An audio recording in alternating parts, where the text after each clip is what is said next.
Yeah, thank you for having me. Can everyone see and hear okay? Yep, I can see it full screen. All right, so what I'm going to talk about today is how we might be able to study scientifically the phenomenal experience of smell. Um, Even though I'm in the philosophy department, there's maybe not that much philosophy. I think the philosophical content is more this following this particular thread through the science of smell. And this is for me part of a kind of larger project about studying phenomenal experience.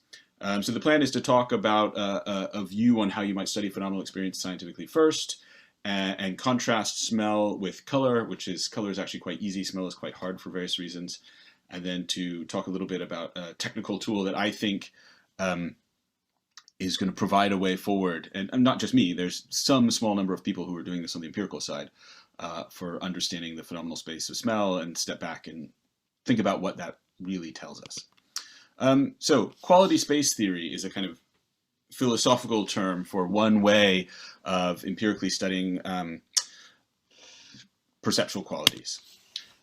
So how do you study perception scientifically? I think what you really need is to look at the relationship between three different ingredients.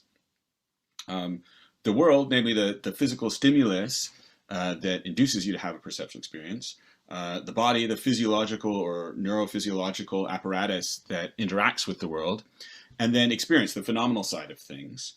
And if you look at the science of perception, a lot of what's done is look at various kind of mappings or relationships between these three ingredients. And so a technical term here, if you're interested in technical terms, is isomorphism, which just means a structure preserving map. If you're a philosopher, philosophers get a bee in their bonnets about, oh, wait a minute, what's going on here? The difference between isomorphisms and homomorphisms. I'll just set that aside for the questions if anyone cares about it. But really, these are all homomorphisms. But the problem is, in psychology, people use the word isomorphism to mean a structure preserving map, um, even when it's a homomorphism. So if none of those words mean anything to you, just ignore. It doesn't matter. Okay, so let's think about this a little bit in the case of color, which I'm claiming is easy because we actually understand color quite well. I think it's quite ironic that philosophers of perception have spent so much time worrying about color, it's so mysterious, when actually from the empirical side, um, color is by far the best understood of all aspects of sensation. I think understood even better than space perception. Um, so what's the world in this case? It's surface spectral reflectance, just the degree that surfaces reflect light of different wavelengths. You can describe the physical features of surfaces quite easily that's relevant for our color experience. The body here, there's cone receptors in the retina.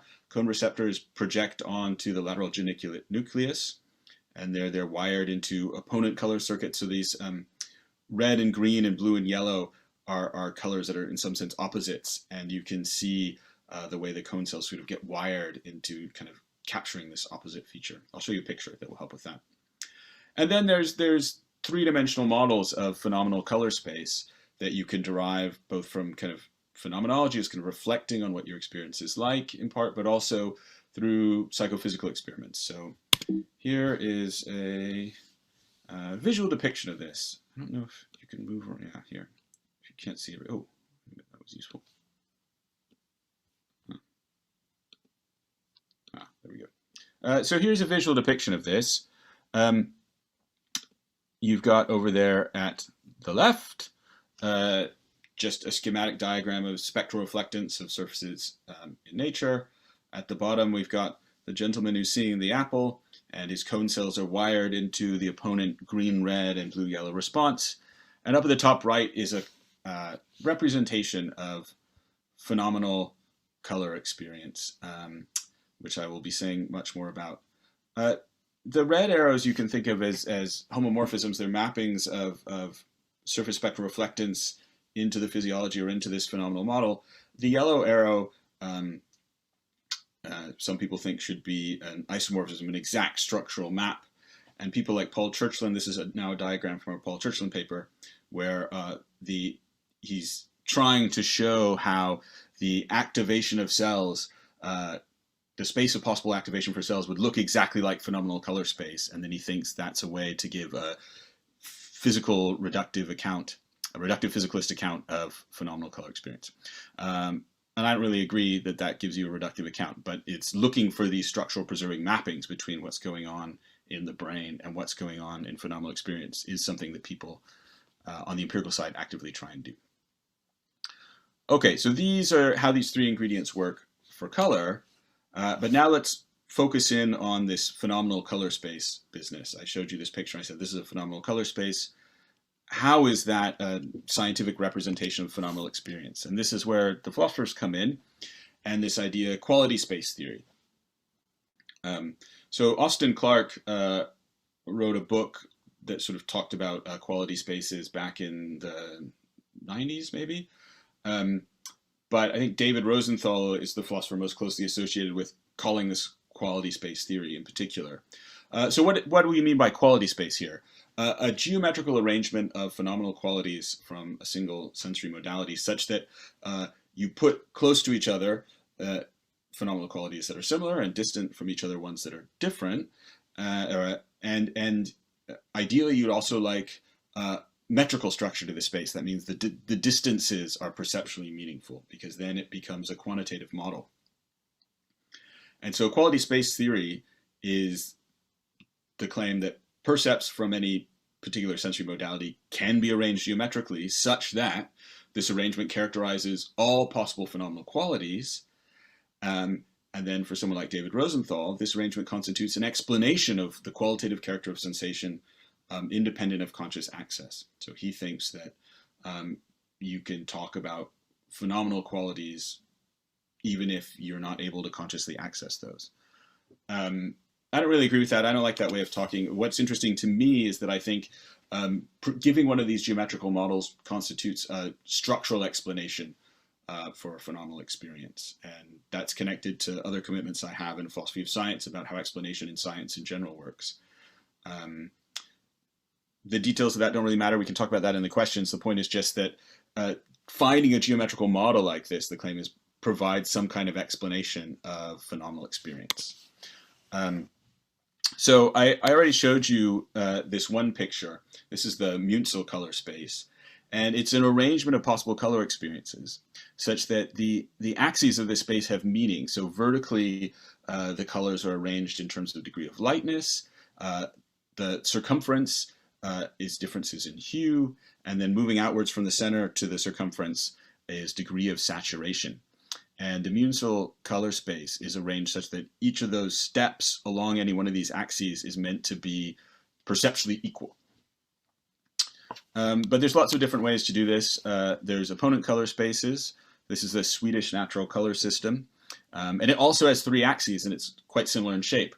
But now the axes are opponency between blue and yellow, opponency between green and red, and opponency between white and black. A much more serious color space is the Scilab space.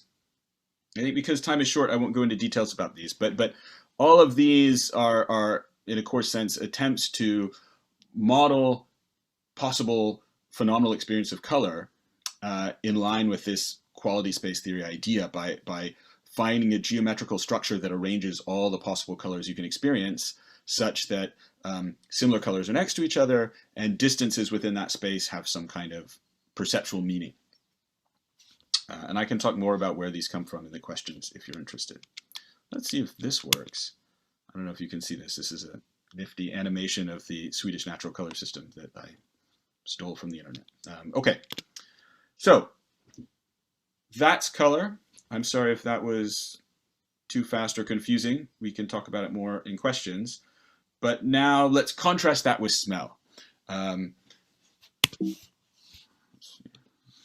Okay, so thinking about these three ingredients, the world, the physical stimulus, what does that look like for our sense of olfaction? Well, volatile molecules, molecules that can float around in the air, those are the sorts of things that we interact with, our sensory apparatus interacts with. But the case here in terms of our knowledge is very different from the case of color, because in color, we know the exact physical feature of the stimulus that's relevant here. It's the composition in terms of different wavelengths of light. In the case of odorant molecules or volatile molecules, there's lots of different chemical or physically specifiable properties of those molecules, but we're very uncertain which of those are relevant for detecting smells. Thinking about the body here, the physiology of smell, there's odor receptors in the nose that project to the olfactory bulb and then project onto olfactory cortex. Here, the situation is much more complex than color. There's something like 400 odor receptors in humans, in contrast to 3 color receptors. And actually, we don't all have exactly the same ones. There's some variation across which odor receptors we have across people. Animals have radically different numbers too. There's animals with thousands, there's animals with 50. And then all the kind of instances of the same sort of odor receptor, they project to the same part of the olfactory bulb. But once they project onto the olfactory cortex, we have no idea what the nature of the coding is there. It's all sort of spread out and holistic and distributed and overlapping. And so it's very unclear what that wiring means in terms of how the signal from the odor receptors is processed or represented downstream in the brain. And then finally, phenomenal experience. So thinking about the phenomenal experience of odor, it's quite different from the case of color. In color, we have rich, specific folk terminology for talking about different colors. We have quite rich folk theories about color. We have theories coming from the arts. Visual painters and other people working in the visual arts have thought about color in detail. You don't have anything like that in the case of odor. Many of the words we use to describe odors also describe flavors, or they appeal to metaphors. I mean, if you think about a cheese might smell sharp, but that's just kind of a metaphor. And the sorts of experiments that were used to derive those color solids that I showed you relied very heavily on our understanding of the physical stimulus. And because we don't understand the physical stimulus for olfaction, we can't do those same sorts of experiments on smell. So just to make things a bit vivid here, what you see on the left here are some different volatile molecules that are very, very similar in terms of their chemical structure. Doesn't really matter if you know how to interpret those diagrams or not. Those are kind of chains of carbons. And then at the top, we've got different odorant receptors. And what the colored dots there indicate is whether or not that odorant receptor is triggered by that molecule or not. So you see molecules can be seemingly quite similar in their chemical structure and yet trigger quite different numbers of odorant receptors. And then over on the side, we've got some qualitative descriptors of what they smell like. And you see that here, even though they're chemically similar, they can smell quite different in terms of our phenomenal experience. So this is kind of illustrating how the physiology is difficult. In terms of the phenomenology, there is a history of people trying to create odor spaces that are analogous to the color space. So these are some early attempts. The odor prism of Hans Henning. The way to look at this is he thought it was the outside surface, the outside 3 faces of the odor prism, and he was trying to arrange all smells on those surfaces. So you could have a smell that was both putrid and resinous, and it would fall kind of somewhere on that right-hand surface. You could have a smell that was both putrid and flowery, that would fall somewhere on that top edge. But if this theory were right, you couldn't have a smell experience that was putrid and resinous and flowery, because that would fall in the center, but the center isn't meaningful in terms of capturing perceptual qualities. This was proposed in the early 20th century, and it's been kind of inspirational, I think, to smell researchers, but it's widely accepted to be inadequate, empirically inadequate.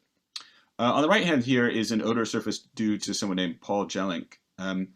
One of the big sources of empirical evidence on smell, maybe it's unsurprising, has been perfumery and the discipline of perfumery. So in making perfumes, and this is a several hundred-year tradition in the modern world, perfumers have developed a complex terminology, a vocabulary for talking about smell. They've thought at great length about the way that mixing of different compounds together produces different phenomenal smell experiences. So this is an odor surface coming from that tradition. I mean, one of the worries about that is arguably that tradition isn't going to capture all possible smells, because there might be smell types or molecule types that perfumers are never working with because they're not pleasurable or whatever. Okay. So, contrasting color versus smell. In the case of color, we know what the relevant physical properties of the stimulus are. We can vary these systematically in order to kind of explore how they correspond to our phenomenal experiences of color.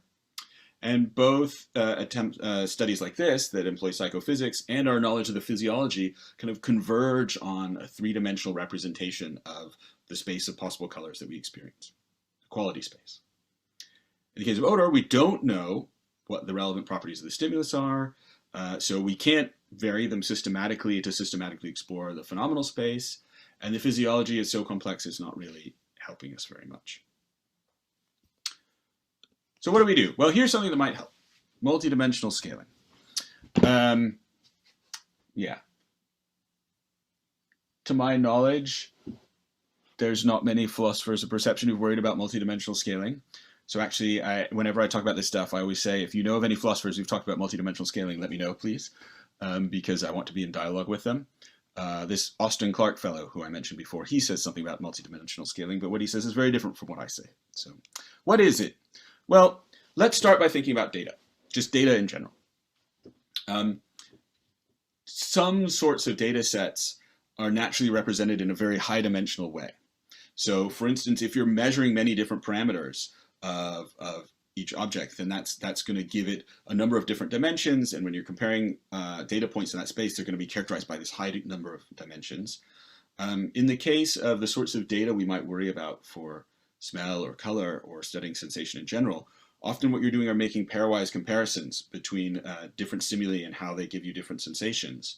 And in the first instance, that data is most easily represented in a very high number of dimensions. And so examples here, the similarity judgments in psychophysics are what I care about, but things like EEG data or actually impact data in particle accelerators, these often also have this characteristic of being very high dimensional. And what you'd like is to find some representation of that data that's relevantly the same to this high dimensional representation, but is low dimensional, because then it is much easier to visualize. It's much easier to kind of generate hypotheses and test hypotheses about that data to kind of get a handle on it. And multidimensional scaling is a tool for doing exactly this, for taking high dimensional data and squashing it down into a small number of dimensions such that the relative distances between points are preserved. So there's something that's the same about your representation of the data, namely the distance between all your data points, the relative distances are the same, but you've now squashed it into a small number of dimensions, so it's much easier to visualize. Here's one algorithm for doing this that I will attempt to describe qualitatively. So suppose you've got a very large number of data points and they're arrayed in many, many, many dimensions. One thing you could kind of qualitatively imagine doing is sort of stretching that set of points in a way that kind of lengthens the longer distances and shortens the shorter distances, but keeping relative distance the same. And if you kind of pull it so that it kind of narrows and flattens, then you can sort of rotate the set of points until the narrowness kind of projects onto a single axis and squash that axis, collapse that axis, and then you'll have a representation with the same relative distances in fewer dimensions. And you can imagine kind of iterating this process till you got down to a very small number of dimensions. I don't know if that made any sense. Here is a picture depicting this. So on the left there, under A, we've got a very simple example. We've got 4 data points arranged in a 3-dimensional space, and they've got relative distances there that I've drawn in. And you can imagine kind of stretching that solid in a way that kind of flattens it, but preserves those relative distances. And once you get it flat enough, you can project it down into 2 dimensions. So this is just meant to be a visual depiction of the algorithm that I just described qualitatively. If that's all too fast, but interesting, we can talk about it in questions. So just to say, I'm using the word multidimensional scaling. Technically, there's a variety of different, there's a whole family of different procedures that are geared at this exact same thing of taking high dimensional data and reducing it to a smaller number of dimensions.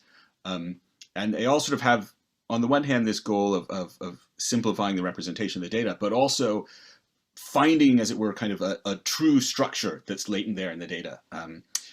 So principal components analysis, factor analysis, these are different processes, different algorithms for achieving very similar ends. And they do differ in their details and when you might apply them or not.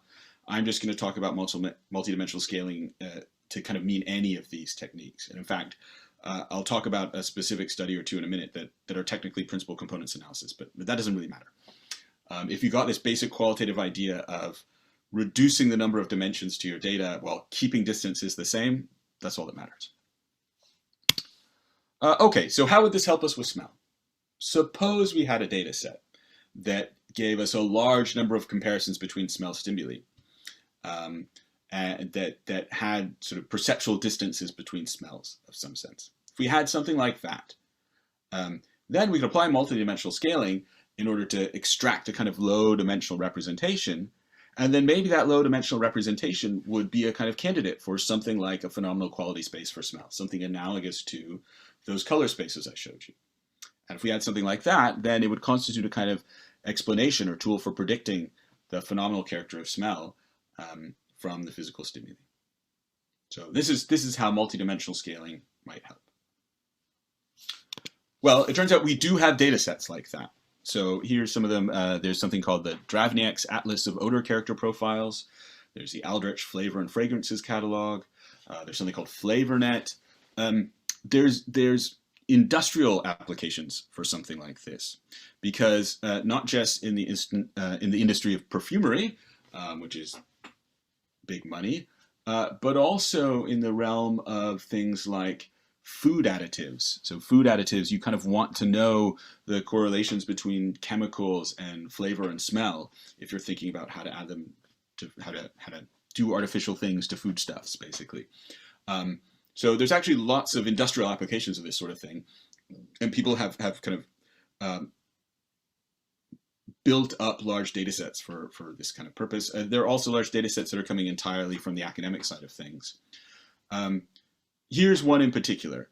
So Dravniak's, this data set from 1985, what did he do? He did a bunch of kind of early studies to find a large number of terms that seemed like they were really relevant for describing odors. So he found 146 odor-relevant descriptors. And then he took a large number of odorant molecules, volatile molecules, and sent them around to a number of subjects and got them for each molecule to rank them on a scale of 0 to 5 for every single one of these 146 adjectives. So what does that mean? That means he's given us 146 dimensional space characterizing smells. How? Well, each dimension is defined by one of the adjectives. And for each molecule, you can sort of place it in that phenomenal space by looking at how people ranked it for all of these different adjectives. That's the idea. So just to give you a sense, here's the sort of thing that you find in Dravniak's odor character atlas. So he tells you what the chemical structure of the molecule is. At the top, he gives you some technical details about how they prepared the sample. And then he's got this list of 146 terms, and he tells you what percentage of people thought that term was relevant, and then how strong. The processing on here, I can't remember exactly how it works, but it's not just an average of the numbers. There's something else he did, but he gives you numbers that represent sort of how strongly that term applied. So here's some of the words, things like fruity, lemon, apple I gave. So this is still the same sample, but here you can see a number of other terms that are in there. Varnish, popcorn, fried chicken, rancid, sweaty, cheesy, sulfidic, garlic, onion, metallic, cadaverous, sickening. Apparently this molecule was quite sickening, for instance. Okay, so but he's got this for 160 different molecules. So as it turns out, someone, in fact, more than one person has gone along and taken this data set and applied multidimensional scaling to it. So one analysis that I've found particularly suggestive and kind of got me interested in this topic was due to a fellow named Kolikov. And he actually, I should give credit where credit is due. It's a talk that I saw him give several years ago, where he used the word Smelliverse, so I sort of stolen the word Smelliverse from him. So what you're seeing in this image from two different angles is what happens if you do multidimensional scaling on the Dravnieks data set all the way down to 3 dimensions. 3 dimensions is too few dimensions to capture everything in the data. So you're only capturing 54% of it in some sense. But what you get if you do that, if you squash things down to 3 dimensions, is this kind of potato chip shaped surface, a surface that's kind of curved in a saddle shape, much as a crisp is. And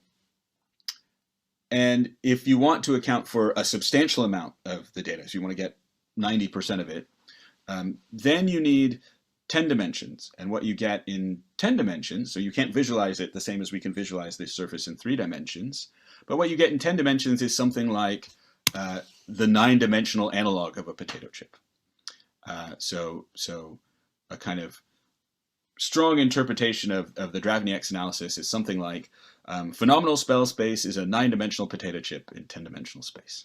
So if you want a takeaway slogan from this talk, I don't know, it's probably not true, but it's a fun, if you can sit around and try and imagine what a 9-dimensional potato chip would be like. I did this for quite a long time after reading this paper, and wow, it's a fun exercise. Okay, but there's some sense in which if you keep, you can keep all the relative distances by squashing this 146-dimensional space down into 10 dimensions. And when you do, you get this kind of curved surface. So I think there's some sense we can take this as a first pass at the space of phenomenal smell experience. Okay, I'm going pretty quickly here, but hopefully that will leave us lots of time for questions. Suppose we've done this. What good is any of this? And now I'm interested in the question of suppose we get something coarse like, okay, smell is a 9-dimensional potato chip. Suppose we learn something like that. There's 10 dimensions to smell overall. What does that tell us? And one thing we can do is try and look at, it seems still quite coarse-grained or qualitative or fuzzy.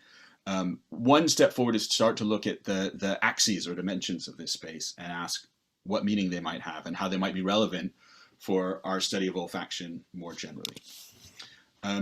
So in particular, if we're thinking now more generally about these quality spaces, these phenomenal quality spaces, actually we'd like to interpret the axes of one of these spaces in line with these 3 different things I said we needed for understanding perception. So phenomenally, it would be nice if the axes kind of corresponded to some sort of primitive perceptual qualities or things we could introspectively access. In a perfect world, they would correspond to particular neural circuits in the brain. They would tell us something about what's going on in sensory cortex. And then we'd also like to ask, and what are those aspects of our sensory experience representing? How do they correspond to some property in the physical stimulus?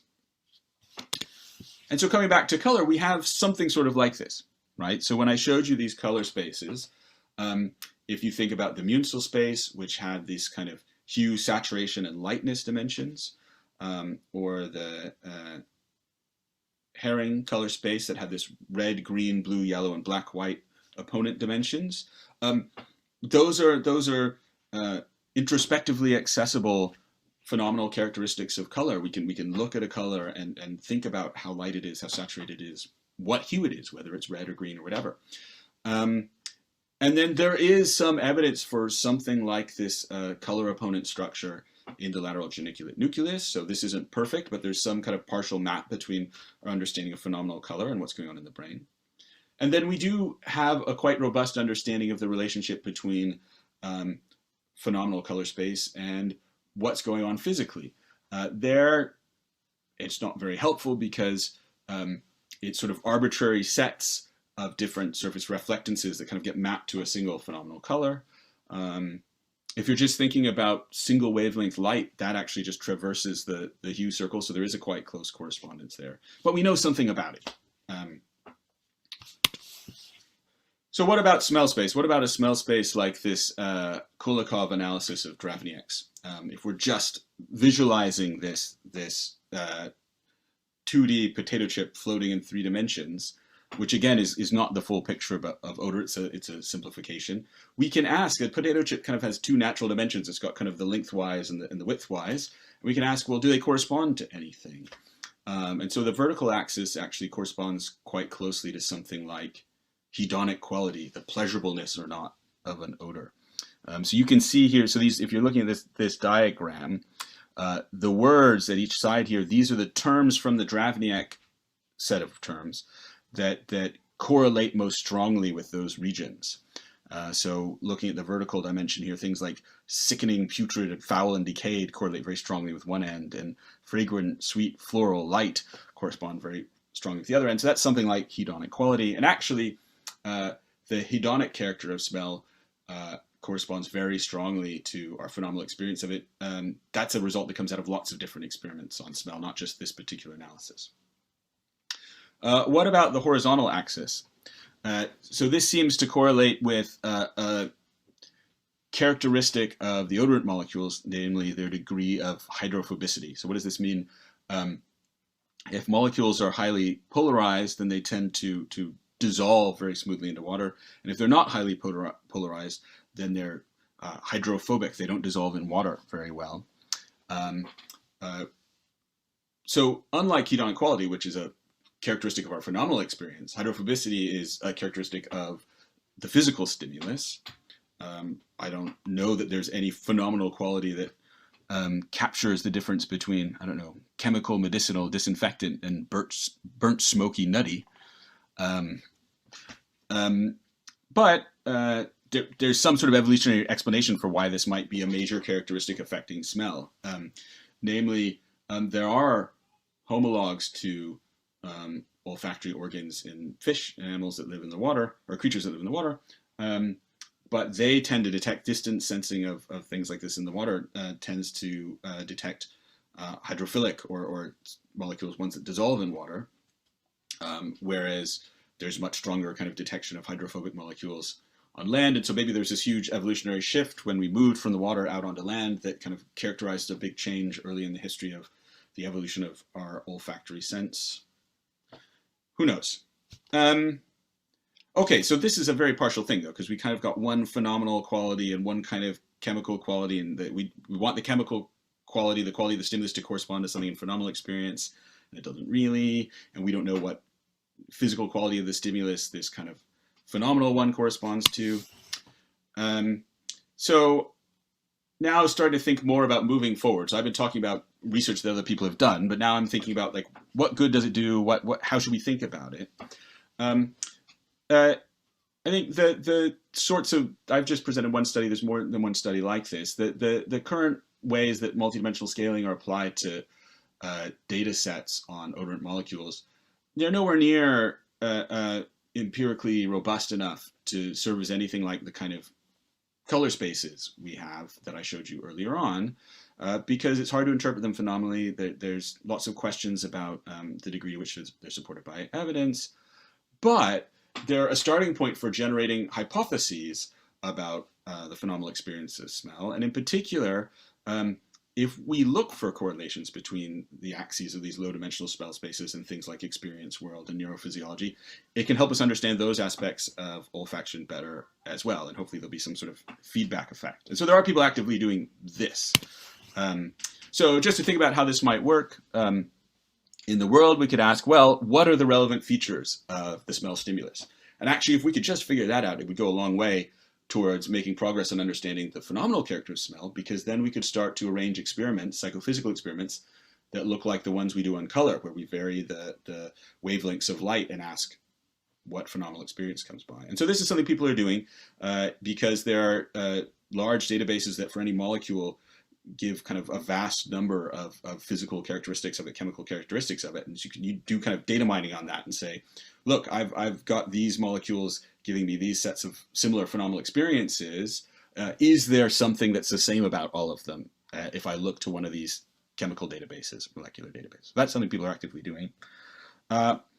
we could say, hey, wait a minute, are there any structural correspondences between these low dimensional spaces and what's going on in olfactory cortex? And that's something that I haven't been able to find anyone doing. So this would be a natural question coming out of this way of thinking about things. The people that are working this, I don't know they're doing that. And then one more thing you can do is say, well, let's stop messing around with this kind of two-dimensional space, move back to the 10-dimensional space that we think maybe really captures all the relative distances between our smell experiences, and ask if there are some sort of 10 olfactory primitives that correspond to these axes. So here's someone who's done something like this. So this is a different analysis of the Dravniak's data. So it's starting from the same data set. It's doing the same sort of thing, kind of also principal components analysis, but kind of trying to reduce the dimensions. Just like the Dravniak study, they think that 10 dimensions are adequate. And these 10 columns here give you the terms from the Dravniak's data set that correlate most strongly with the 10 eigenvectors, the 10 kind of axes that they found that characterize their 10-dimensional space. And so, one thing that the authors of this paper suggest, or one way to interpret this is, maybe these are 10 perceptual primitives of olfactory experience, and maybe we don't have words for talking about our olfactory experience that pick out those primitive features uniquely, possibly because we never experienced them kind of by themselves.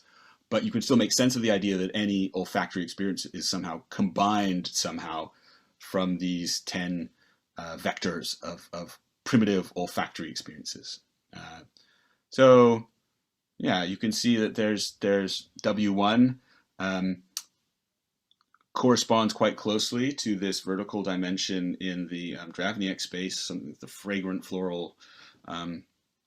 There's several dimensions that correspond to things like there's W4 is sickening and putrid, whereas W9 is sickening, garlicky, and smoky, different sorts of sickening vectors. Anyway, I can send the slides to anyone who's interested. But this is a hypothesis. This is a sort of hypothesis you could perform from this type of analysis.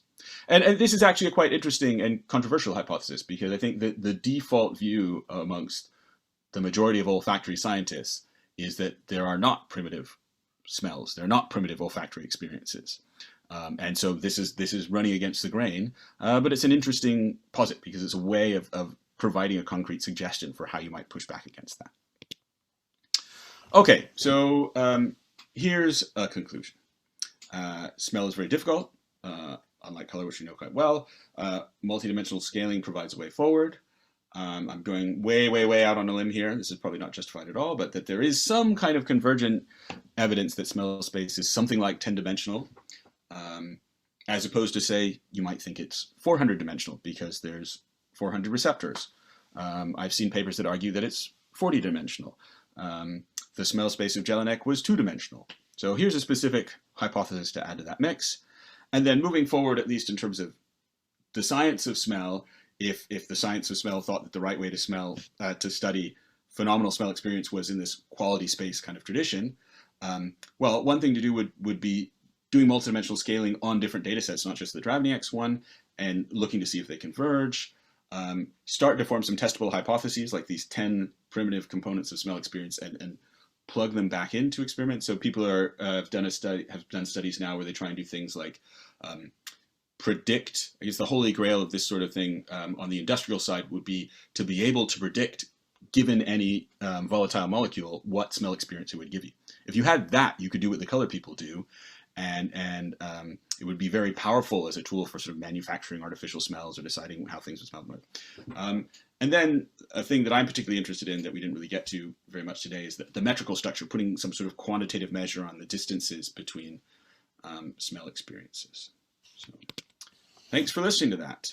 And here are some